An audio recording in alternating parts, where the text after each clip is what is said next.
Welcome to Decode Chinese Characters.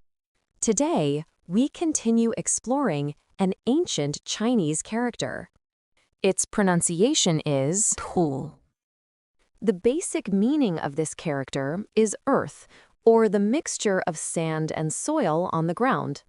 Sometimes it is also used to describe something old-fashioned or locally made.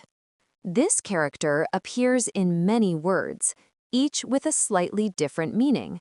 For example, 泥土 means soil or dirt. 故土 means homeland. 土气 means old-fashioned or tacky and cheesy. 土特产 means traditional, local specialty. Now, let's take a look at how this character evolved throughout history. In the earliest oracle bone script, ancient people drew a shape that looked like a mound of earth to represent this character.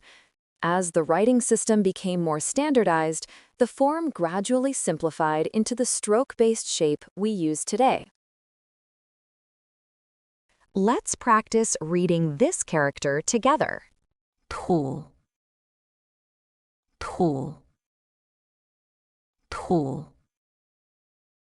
It is a single component character made up of 3 strokes, a horizontal stroke, a vertical stroke, and another horizontal stroke.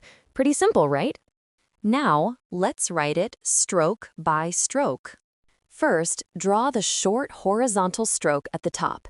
Next, write the vertical stroke downward, crossing the center of the short line. Finally, add a longer horizontal stroke at the bottom.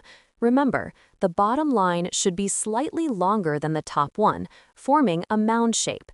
If the bottom line is shorter than the top, it becomes a completely different character, one we'll learn later.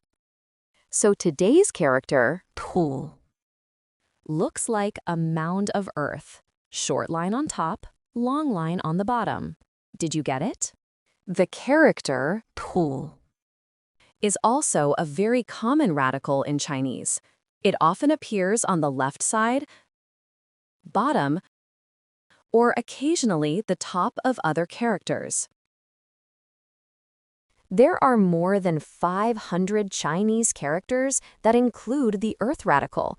Of course, not all of them are commonly used, but if you can recognize just 50 of them, you're already amazing. So join us, take it step by step, and you'll master more Chinese characters one by one.